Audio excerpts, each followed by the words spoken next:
Everybody, it's nice to be back. It's been a couple of weeks. This is MetaMarket Weekly. I'm Justin here with Fernando. We appreciate you guys and happy to have you here today. We're back at it. It's been a busy couple of weeks around here. A lot of development things happening, lots of stuff happening with the project, which is really good. All really good things. And we're back at our podcast here. So Fernando, how you doing today? I'm doing great, Justin. Yeah, today's podcast is going to be a good one. As usual, we're going to be sharing a quick market analysis. Then we're going to share some articles, some news. And yeah, very excited about today's episode. So let me start by bringing up my trading view profile. Okay. You can see the screen, right? Justin? Oh, there we go. Sorry, I was on mute. Yes. Yeah. I can see your screen. Awesome. Yeah. Great. So here on this chart, let me see if there's a way I can minimize the screen. Okay, yeah, I was able to minimize it. So I traced this this trend line and these parallel channels like 4 weeks ago. And you can see here that the scenario is playing out perfectly, almost identical. I don't know if you guys can see here this brush line that I created like 3 weeks ago. So the scenario played out perfectly, I would say. However, I am not 100% sure we're out of the woods yet. I was kind of expecting it to go a little bit lower, maybe 24K. And the reason why is because the RSI still has not reached oversold. I mean, it's very close to oversold. But if we take a look at the past, whenever the market goes down, it almost always reaches, well, actually, I think it always have reached the oversold level. For example, here in May, oversold, June, oversold, September, oversold, here, November, oversold, March. And I mean, it's, in my opinion, I think it is possible that we're still going to go a little bit further below, reach the oversold level, and then we're gonna bounce. However, I could be wrong, because here, the scenario played out perfectly, and we can already see a bounce here. And I think this has to do, it is related to something that happened this week that we're gonna talk about it very soon. But yeah, I'm feeling very positive for crypto and the whole market for the coming end of June, July, and August. I think that we're very close to a bounce, and it's gonna be very, very positive. And yeah, once the market bounces, I'm expecting the first area of resistance to be here at 36K. Let me change here my candles. Hold on. So yeah, this is the first level of resistance. If if we break it, it's very likely that we're gonna go into this area. Definitely, I don't think we're gonna go past this other resistance.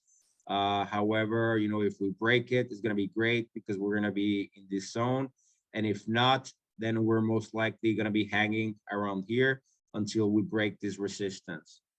And it's not all about crypto right now. I wanted to talk about a little bit about the S&P 500. So the S&P 500 right now is looking very positive. We already broke 3 resistance that were very aggressive. This is one, another one, and a third one. So what this is indicating to me is that there's a reversal in the market sentiment. And I am very positive that this is related to the US not defaulting on the debt. That had a very positive impact on the market. I mean, it's not all positive because the US not defaulting on the debt means that the government is going to continue to print money to pay for everything they need. So that's going to keep generating inflation, which is bad for the people. However, it is good for the market. So if you know if you're a guy who's not into the market, it's going to be very, very, very bad for you.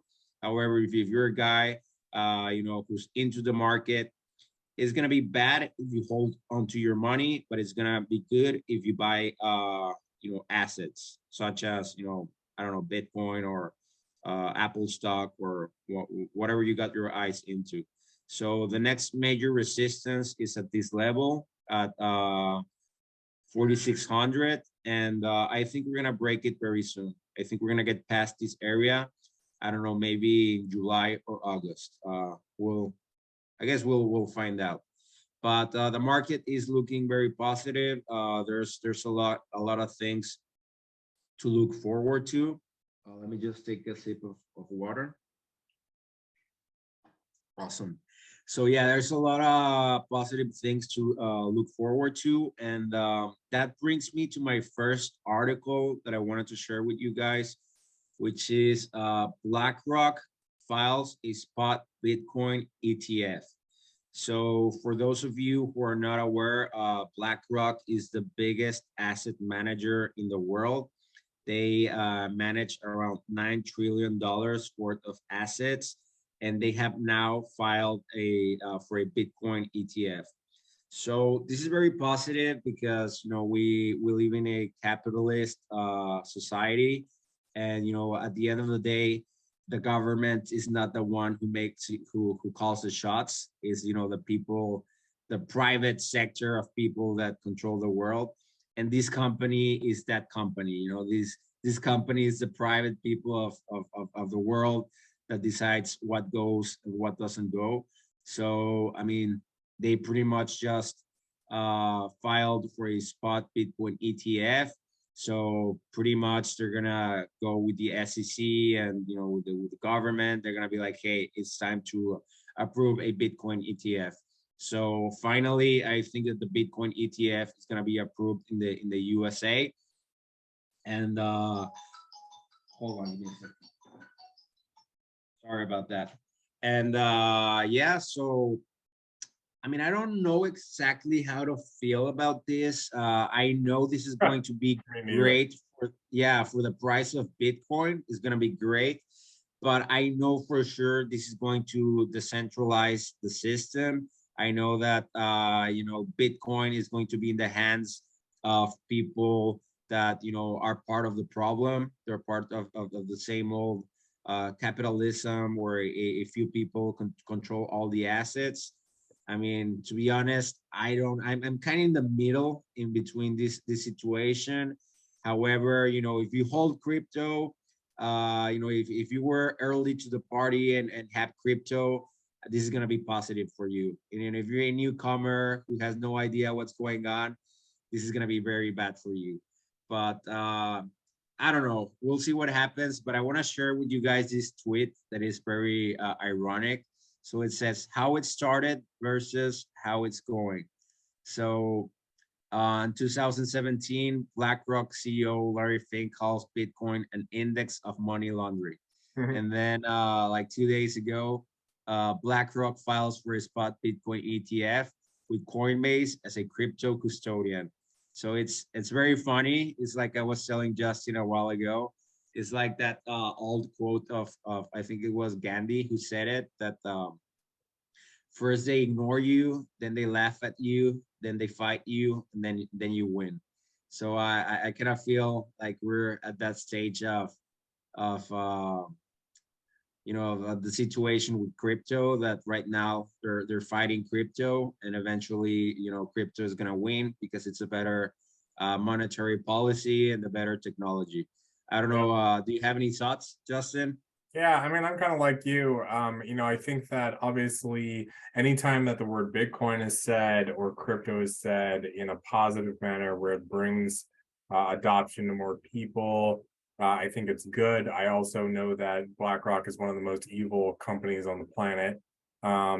And you know, it's not so fantastic. I'm also not really a proponent of these centralized, typical Main Street kind of investment facilities, because you know these kinds of you know, investing in an ETF that's then buying Bitcoin is a custodial method of purchasing Bitcoin. It's kind of like um you know, buying Bitcoin from PayPal. You know, Yeah. PayPal, you know, if y'all have never used their crypto services, you don't actually own the Bitcoins. That old saying, not your crypto, not your keys, not your crypto. You know, they never give you the actual private keys to your wallet, et cetera, et cetera. So yeah, I Yeah. mean, it's good for it's good for positivity in terms of the community as a whole globally. But I just wish it was a different company than BlackRock doing it, because BlackRock is just, they're horrible. Yeah.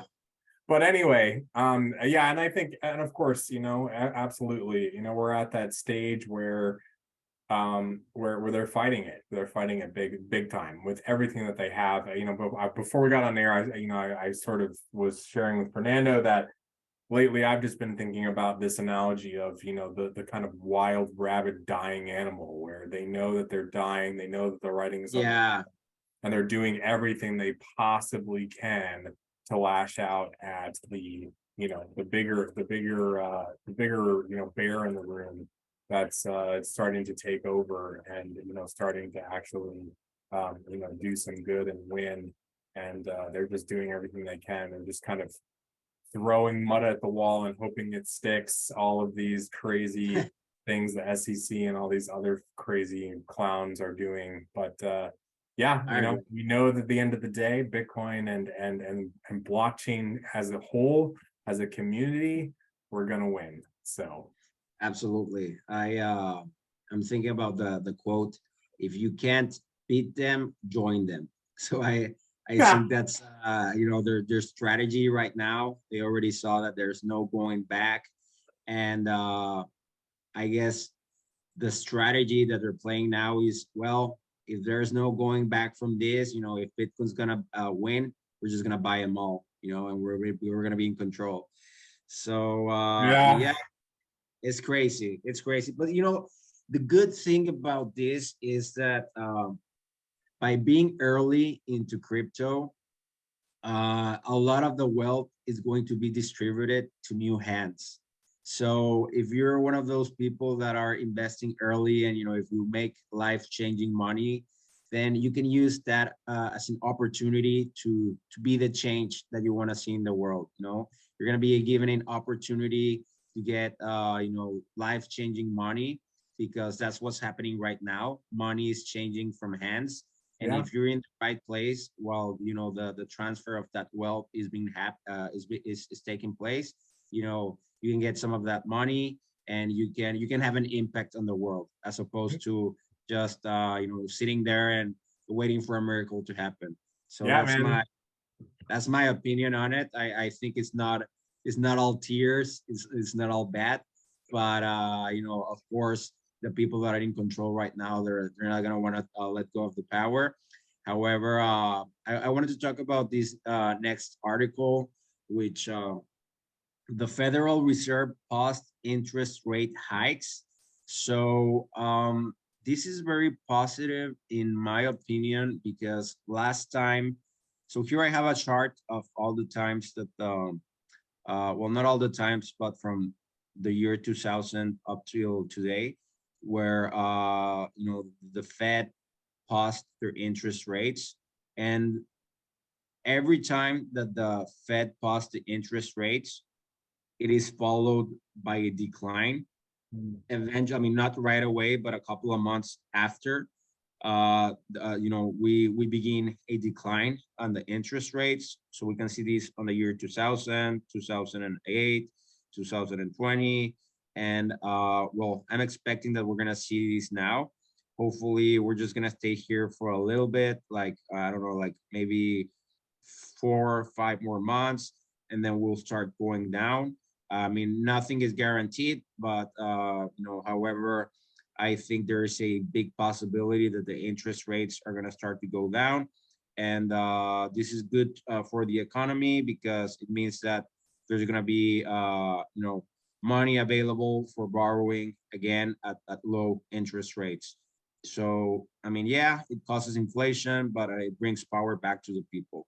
So yeah, that's what I wanted to share with you guys regarding the interest rates. And next, I wanted to share with you something that happened this week. So, a U.S. congressman files legislation to fire SEC Chair Gary Gensler. So, I know, we've been talking a lot about Gary Gensler here in this podcast, and we've always, been saying that Gary Gensler is not good. He's corrupt. He's saying that, one day he says that crypto is a security. The other day he says it's a commodity. The other, it's he's just changing his mind every moment. Yeah. And people, I mean, people are not blind. We're all seeing what he's doing. So finally, this man, what's his name, Warren Davidson, had enough of this, and he filed the Stabilization Act to restructure the SEC and fire Gary Gensler. So, do you have any thoughts on this, Justin? Yeah, I mean, I think it's awesome. Yeah. I don't have I don't have a lot of confidence it's gonna get passed, but I think it's amazing. I hope it gets passed. Yeah. I think that it's time. I just think that the SEC is a tyrannical animal that's been, just literally on a warpath and on a specific mission to destroy the entire blockchain community. And the funny thing is that it's backfiring in their face. It Oh, really yeah. is. You really have. I mean, trust me, I've got my own personal opinions about Coinbase and even about Binance, but Yeah. they're putting up the fight, and they're finally standing up, and they're not small companies. No, So they're not. they've got, which is really, it's a good thing because a lot of these projects that have been targeted have been very small companies with very few resources and even the know-how legally on how to sort of stand up to the SEC. And they've suffered because of it. So I think it's cool for sure. Meta One has already fought this fight, and so we saw it coming. I mean, it's Yeah. honestly even amazing to me how our founder kind of saw this coming, but he did, and it's cool. I mean, it's not cool, but it's Nah, not it's cool. surprising to see. Cool that they're gonna fire Gary. I definitely think so. Yeah, it's cool they're gonna fire Gary, and I think that I was expecting this. I was expecting Yeah. that the SEC was going to go after these guys, and they're going to go after everybody because it's literally just a blind. It's kind of like a rabid animal like biting in the dark. They're like, Yeah. okay, who can I get next? Who am I going to snag here? So, but yeah, man, I hope he gets canned. I hope the whole thing gets restructured. I don't know if it was that bill or another bill, but there was actually a bill. It might have not been this bill. Don't quote me on this, but there was a bill that I read that some Republicans, I think, introduced, where it was kind of like a changing the law around what the SEC could actually weigh in on or have regulatory kind of oversight over. And in that bill specifically, that excluded cryptocurrency, where they actually could not regulate over it, which I think is amazing and should be the way that it is, because you can just see what they've done. But this Absolutely. whole thing is going to be really interesting. And like I said, I agree with you. I think that at some point, we are going to win. I don't know. I can't tell you what the timeline is going to be on that. In terms of a community, I think that some of the things that we've done as a project, standing up to the SEC, has helped. I think that how others kind of take that stand, et cetera, et cetera. And I think that also what is backfiring too is we're starting to see the exodus. We're starting to see the exodus of projects and companies from the US. Yeah, From in the definitely. country. And they're starting to go to places like El Salvador who have open arms to them, like Dubai, UAE, Or even Singapore, China. I think or China has changed their mind over crypto. And I saw an article. Let me see if I can find it, where Hong Kong invites Coinbase. So yeah, I think I found the comments. Okay, so Hong Kong, which is like I don't even know how to put it, but it's kind of like the Vatican and Italy. So Hong Kong is not China, but it's China at the same time. yeah. They invited Coinbase to apply and operate, because the whole situation is going on in the US. Yep. So yeah, I mean, it is funny how the US was trying to be like China. Then it turns out China was just like playing a mind game, and now they're trying to bring Coinbase over to China. So Hmm. it's crazy. It's crazy. Yeah, well, I think they're also doing that for two reasons. Number one, China's already has a CBDC, so they want control. Yeah, And second of all, they're doing it despite the US.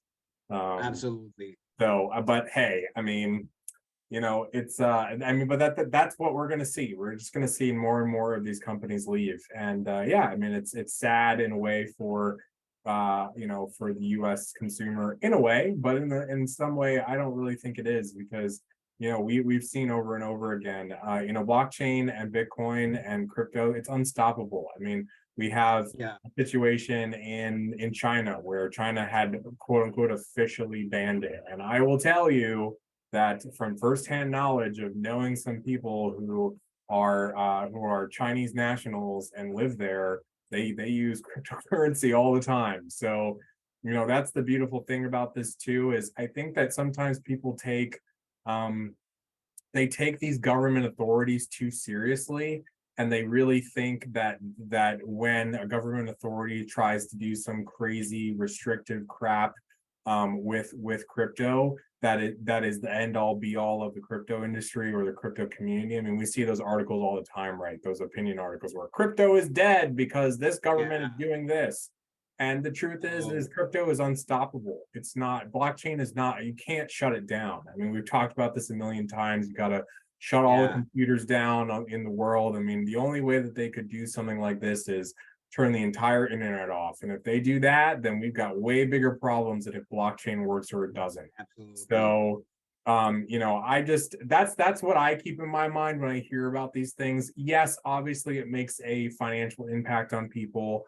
It can make things a little bit harder to use crypto, because you have to remember they really don't have any control over cryptocurrency. What they have control over is the entry points. So the fiat side of things, the using whatever fiat currency you want to think about to get into crypto, or getting out of crypto from crypto into a fiat currency.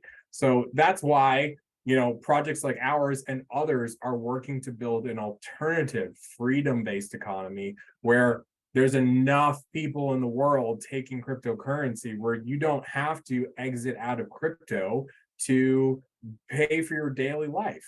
And that's the goal. So that, because once we get to that point, which I think is going to happen in the next 5 years, I really think 5 to 10 years that's Yeah, going to happen. When we get to that point, then they're powerless. I mean, they have a little bit of power right now, but imagine when we don't have to rely on fiat anymore. They're completely powerless because we're using a decentralized system that cannot be stopped and that cannot be shut down by any individual, any government, etc. And that is the ultimate freedom. So absolutely. And that's what I that's think we my thing. might I think we might get there sooner than 5 years. So, Yeah, and you I guess never we'll know. see. You never know. But yeah, we never know. But I guess we'll see how it goes. Yeah, absolutely, absolutely. And then yeah, I mean that was one of the things that I wanted to share right on this topic was about adoption. I think that this is really cool. I'll share this. So this is Okay. a payment fintech company called Pooch, based in the Philippines, and they announced on let's see, June 6th that they are going to be enabling over 400 small businesses to accept and process Bitcoin payments. I think this is really, really cool.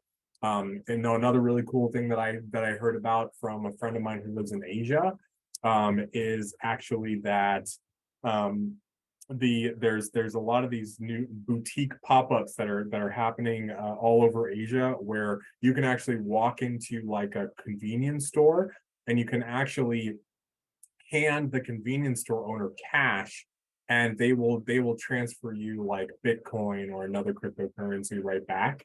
And they're doing the same thing on the exit side too. So they're taking the power away and away from these big centralized regulatory bodies and banks and stuff, because they're doing this in a decentralized peer-to-peer manner. And I think that's really cool. And that's more the Yeah, kind of yeah, yeah, stuff that absolutely. we need to make happen. And the same sort of thing here with just what I was talking about people, about companies and the community leaving the US. This is another big firm, a Strike. They're one of the biggest crypto Bitcoin payment firms out there. They're going to El Salvador.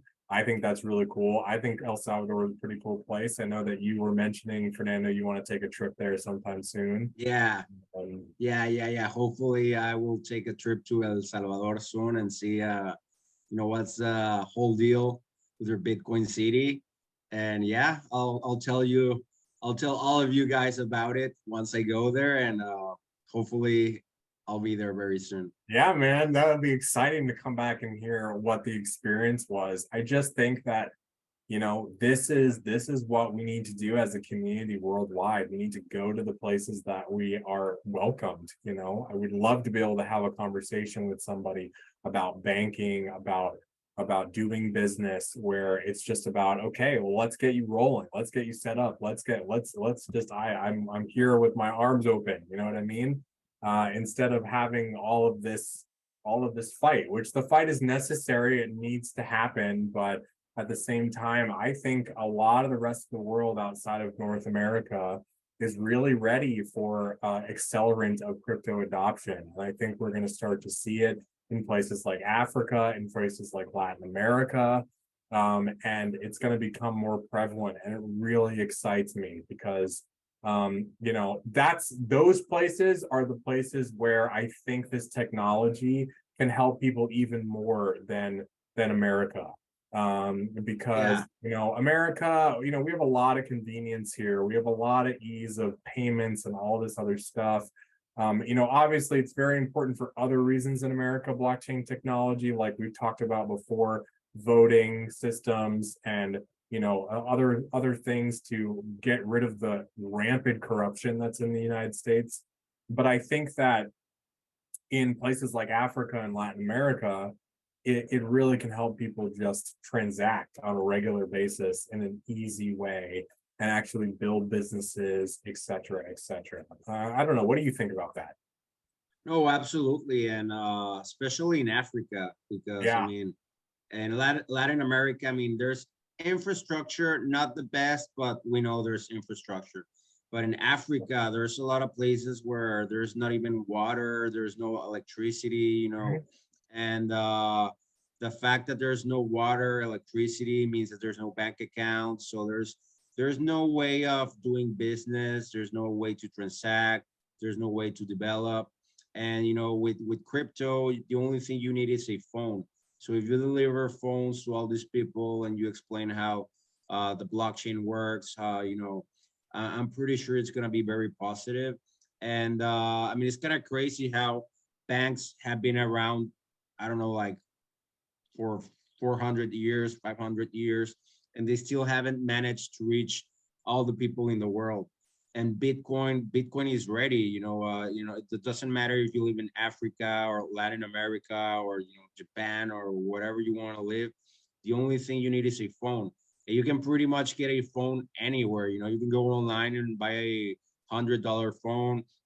You can go to the mall, you can go to Walmart, you can go anywhere you want. You buy a phone, you download a wallet like the Meta One wallet, and you can interact with this economy that's inclusive. Does not restrict you because you're against the COVID vaccine. Does not Yeah. restrict you because you don't agree with LGBTQ, whatever they want to call themselves now. You don't, they it's 100% inclusive, and that's what the economy and humanity and society needs to be about. Being inclusive. Doesn't matter if you think different. I mean, I guess we can tolerate each other. Maybe I am yellow and you're blue and the other guy's green, and we can coexist. But the moment you start censoring people because, oh, that guy is green and everyone has to be yellow, that's the moment we fail as humanity and as a society. So Bitcoin and blockchain and crypto do not do this. They're 100% inclusive. They will not suppress you because you have unusual ideas or you think differently. And this is exactly what the world needs right now. I can't agree with you more, man. I absolutely 100%. And it's really exciting to see kind of the expansion. And I think it's like just the tip of the iceberg. It's just the tip of the Yeah, iceberg. It's just going to get better and better. So yeah, absolutely. absolutely. Well, I, I think we're pretty complete for the day. You think so? Yeah, just wanted to say something real quick. There's really no need to share my screen. If any of you guys listening, if you guys have funds in Binance US, I would recommend you to get them out of there as soon as possible because the SEC went against Binance and Coinbase, and they were saying that there is a very high possibility of the government freezing the funds. Could not, I mean, they said that it's a possibility. Maybe it will not happen, Hmm. but why take the risk? I mean, it's just gonna take you 5 minutes to log into your account and withdraw your funds. So a lot of people were thinking that that was never going to happen to FTX because it was a major cryptocurrency exchange, and all those people that were thinking that that it was not going to happen were all proven wrong. So take precaution. I would recommend you, just remove your crypto from Binance US, put it in your Ledger wallet or whatever wallet you have, and wait until the situation cools down before moving back in. And that's pretty much all I wanted to share with you guys. Thank you so much for being here today. And if you like our show, please drop a like, subscribe to the channel, and drop any comments. Yeah, everybody, thanks so much for joining us today. I hope you enjoyed the show today, and we'll see you next week. Take care.